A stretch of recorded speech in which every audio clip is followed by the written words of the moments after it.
We're also this morning tracking the latest updates coming in from Jammu and Kashmir. The situation remains tense in the valley because Pakistan-backed terror has reared its ugly head again. Terrorists continue to target innocent civilians, and in the latest incident, terrorists shot dead 2 Bihar migrant laborers in Kulgam district, and it sparked fear and panic among non-Kashmiris. As per reports, 2 unknown gunmen had barged into the house of these migrant laborers from Bihar in Kulgam and fired upon them. 2 of them died. 1 of them is injured. A total of 11 civilians, and a majority of them really are non-Kashmiris. They've been targeted in the last 2 weeks in the valley. Anantnag district administration has announced an ex gratia of 1 lakh rupees each to the kin of the 2 laborers who lost their lives yesterday. Bihar Chief Minister Nitish Kumar has also announced 2 lakh rupees to the kin of both victims. In the wake of these attacks, meanwhile, the police have also launched a massive crackdown. About 900 people have been detained across the Union territory for the alleged links with terrorists. Terror group United Liberation Front, which is part of the Lashkar, has taken responsibility for this attack. The terror organization, in a statement, has told migrant laborers to leave the valley or face dire consequences. अंतिम बार आपको अपने पति से कब बातचीत हुई थी? 5 बजे। क्या सब बातचीत हुई थी? बात बहुत बोल रहे वो। कब आने की बात बोल रहे थे वो? कल कहते 6-10 दिन का काम, 10 दिन के बाद हिसाब देते चल जाओ। हिसाब पे नहीं दे रहे होता, पैसे नहीं दे से होता ना। सेना, पुलिस तथा हमारे पैरामिलिट्री फोर्सेस के बहादुर जवानों ने कश्मीर घाटी में ताबड़तोड़ ऑपरेशन करके आतंकवादियों की कमर तोड़ के रखी है और बौखलाहट में आके, डेस्पिरेशन और फ्रस्ट्रेशन में आके आतंकवादियों ने यह जो जघन्य अपराध कश्मीर के अंदर फिर से किया है, इसकी भारी कीमत इन पाकिस्तानी दुर्रांत आतंकवादियों को चुकानी पड़ेगी। कश्मीर के अंदर स्थितियां भयावह हो गई हैं और भयानक स्थिति बन चुकी है। ऐसा लग रहा है कि जैसे युद्ध जैसी स्थिति कश्मीर के अंदर उत्पन्न हो गई है और राज्य सरकार जो है वो मूल दर्शक बनकर देख रही है।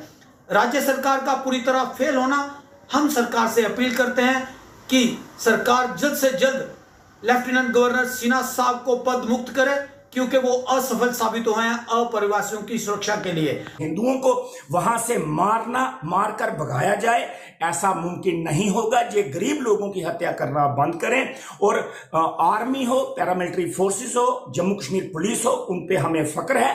वो जम्मू कश्मीर की आवाम की रक्षा और सुरक्षा करना जानते हैं।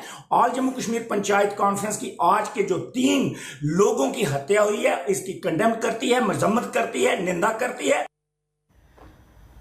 Ashraf Ani is joining us live from Srinagar with the latest updates on the story. Ashraf, there are a number of reports coming in from the valley of panic-stricken non-Kashmiris, people from the minority community also now trying to leave the valley. The administration, we understand, is making efforts. They're asking many of these laborers to come together at specific locations. Is that correct?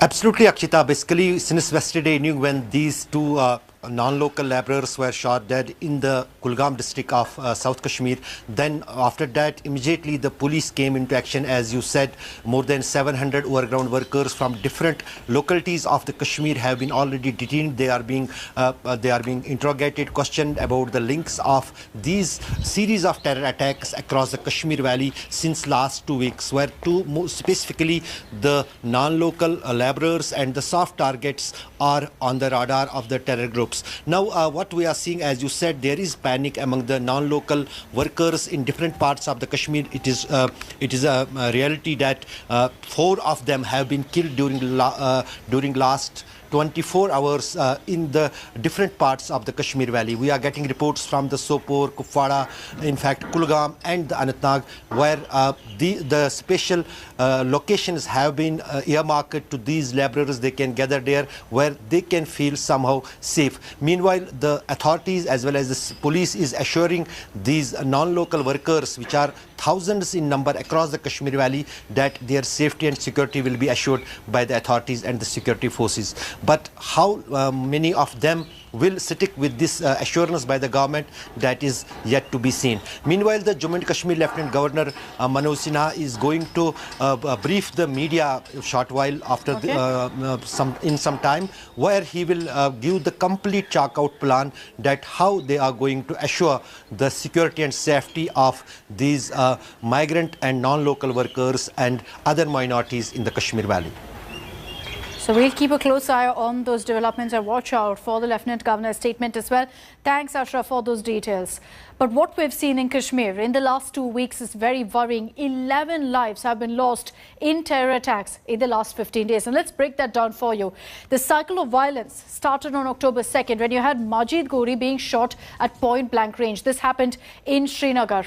And on the same day, you had one more death. Again, a terrorist stabbing and killing, shooting dead Mohammad Shafi Dar. This too happened in Srinagar. A few days later, again in the same city in Srinagar, you had Virender Paswan, a Pani Puri seller, a migrant from Bihar, being shot dead by terrorists. On October 5th in Bandipora, Mohammad Shafi Dar, Cab Association president, was also shot dead. On this date of October 5th, you had several deaths being reported. 3, in fact, were reported on a single day. In Srinagar, you also had the very, very prominent Makhan Lal Bindro, a prominent Kashmiri Pandit who was residing in Srinagar with his family, being shot dead outside his pharmacy. And then 2 days later, October 7th, 2 teachers outside their school were shot dead. Satyendra Kaur, who is the principal of the school, was shot dead by terrorists. This was a government school in Srinagar.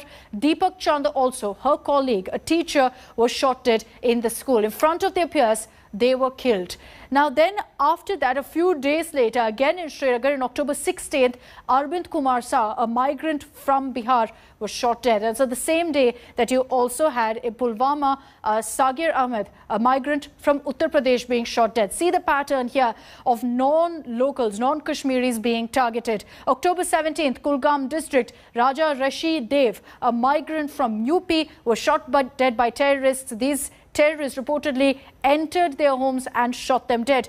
Again in the same district, Joginder Reshi Dev, a migrant from Bihar, was shot dead. And besides these 2 migrants being killed, you had one more who's also been injured in this attack that happened in Kulgam district.